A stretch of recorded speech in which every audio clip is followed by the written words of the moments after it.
नमस्कार, मैं हूं फरहान। आप देख रहे हैं नेक्स्ट 9 न्यूज नेशन।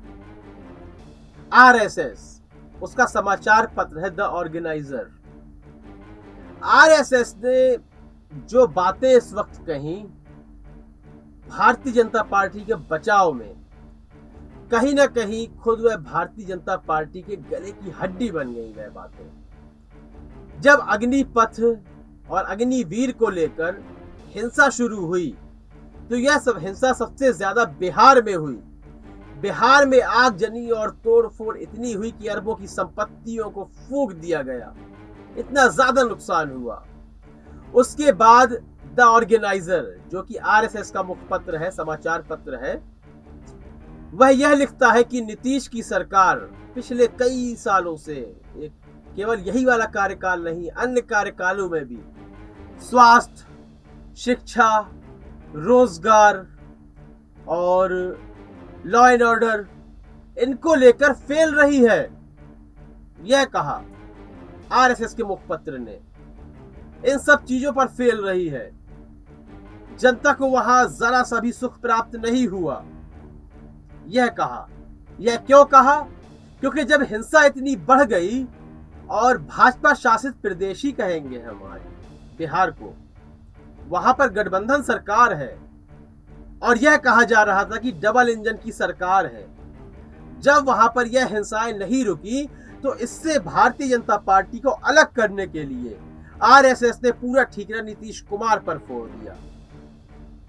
लेकिन यहां आलोचना अब कैसे होती है? जब कहा गया था डबल इंजन की सरकार आएगी तो यहां विकास ही विकास होगा, और जब विपक्षी दल लगातार रोजगार को मुद्दा बनाते थे तब बीजेपी के नेता और जेडीयू के नेता लगातार कहते थे कि रोजगार दिया जा रहा है, बिहार तरक्की कर रहा है, विकास कर रहा है।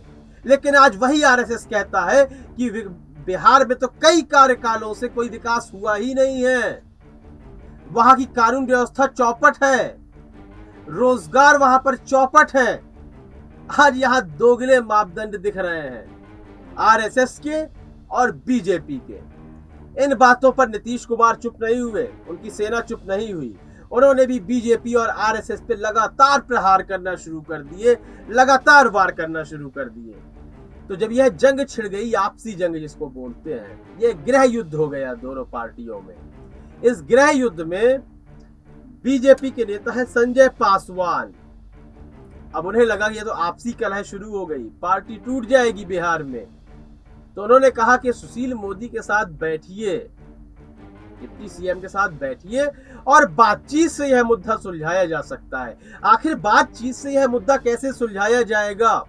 जब एक तरफा आरोप आरएसएस लगा रहा है तो भारतीय जनता पार्टी को आरएसएस से जवाब मांगना चाहिए था, तब यह मुद्दा सुलझेगा। लेकिन आरएसएस मतलब बीजेपी, तो आप उससे सवाल कैसे कर सकते हैं? बिल्कुल नहीं।